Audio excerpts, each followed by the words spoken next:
Okay, we're going to continue on this story. I'm actually going to have it read to us, and I'm going to pause it for some of the questions. So let me share my screen here. I just had it. Hold on.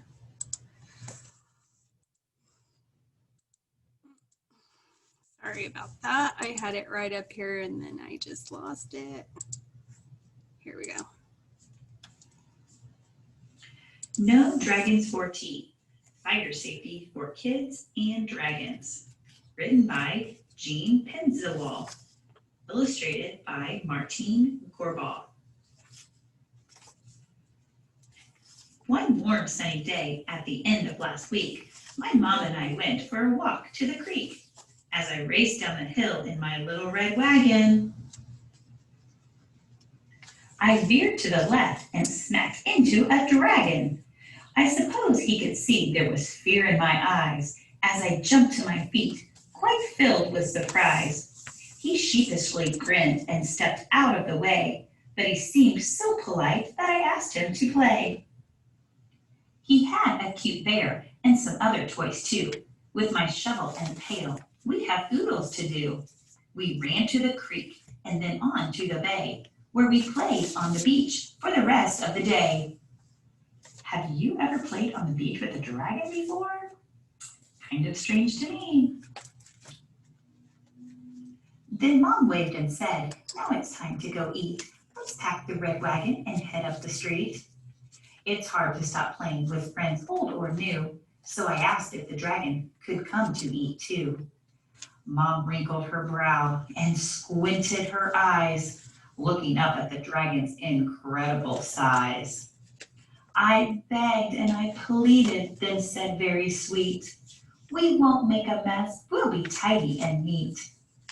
So at last she said, yes, just this once I'll agree. You may have the dragon come over for tea. Do you think your mom would let a dragon come to your house for tea? Maybe you should ask her. We had carrots and apples, thick slices of ham, with fresh homemade biscuits and strawberry jam. Cold glasses of milk and a great big dill pickle. But the pepper we sprinkled sure made my nose tickle. Then the dragon's nose twitched and he started to wheeze. His eyes misted up and he blew a great sneeze. Achoo! Well, we all know what happens when dragons achoo. Flames shot from his mouth and from both nostrils too. Oh my, can you make a prediction about what you think might be on the next page? I think I have an idea. Do you? Oh no, check the picture. Check your prediction. Were you right? Is that what you thought was going to happen? Let's read to find out. Our tablecloth sparked and then burst into flame, and the curtains that hung right beside did the same. The smoke alarm rang. What a loud, piercing sound. It meant, get out fast. So I dropped to the ground. The room filled with smoke as I crawled on the floor and started to make my way to the front door. The dragon got scared and decided to hide, but I knew when there's fire, we must get outside. I grabbed his thick tail and with one mighty tug, I pulled that big dragon from under the rug. Okay, on that page, the dragon gets scared and decides to hide, but the girl knows that they must get outside. Why should people get outside if there's a fire? Think about that for a minute. If you stay inside during a fire, you could get hurt. I crept down the hallway and said, follow me. I know the way out. We must meet by the tree. So Mom and the dragon and I all met there. Then that silly old dragon went back for his bear. Oh no, I hope he's safe.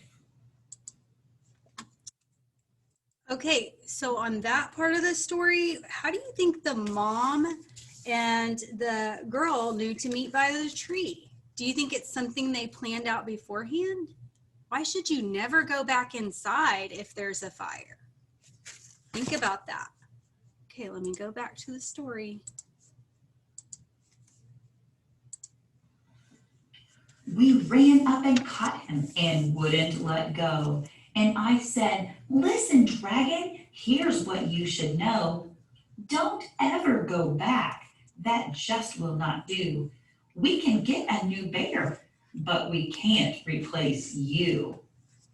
Since the fire was burning inside of our home, we went to the neighbors to borrow the phone. Mom knew what to dial and said calm and clear, here's our full street address. Send the fire trucks here. Can you tell someone at your house today what you think she dialed to get help from the fire department? I bet you know those 3 important numbers. Before very long, down our street they came sailing with bright red lights flashing and loud sirens wailing. The fire crew rushed to start work on their task. They were dressed in big boots and wore helmets and masks. They hooked up the hose and ran into the house where they sprayed streams of water in order to douse the table, the curtains, our lovely snack too. And it didn't take long till that fire was through. The fire chief called out the door with a shout. The smoke made a mess, but the fire is out. Shoo, thank goodness. My poor friend the dragon knew he was to blame, so he hung down his head and wept great tears of shame. One of the fire crew said, don't be sad, you knew what to do, and of that we're quite glad. You all got out safely. That's really what matters. Then she took us to see the big pump truck and ladders. The dragon put on a shiny red hat, and I asked to see where the fire crew sat. She showed us the siren, the hoses and lights, and the ladders they climb up to reach higher heights. The rest of the fire crew checked all the rooms, while a fan in the door blew out gray smoke and fumes. Hey, are you making a text connection right now? Maybe you're thinking of a time when you saw a fire station, maybe saw the sirens, the hoses, and lights and ladders too. That is called a text to self connection. You're taking something from the book and connecting it to something that happened to you. Cool. Then the dragon and I, we sat down for a while, and I reached up and hugged him. He gave me a smile. The next time the dragon and I want to play, we'll pack up a picnic and go to the bay. We are friends, tried and true, the best we can be. But I'll never again invite dragons for tea. Okay, so why do you think that the girl says next time they'll meet at the bay? Remember, dragons have flames that come out of their mouth and nose, so that would be a problem to bring in the house. And what does the word flames mean? It says the tablecloth sparked and then burst into flame. A flame is another word for fire, right? It's a part of a fire. And then there's another part where the girl asks her mother if the dinosaur can come over, and the mother agrees. What does agree mean?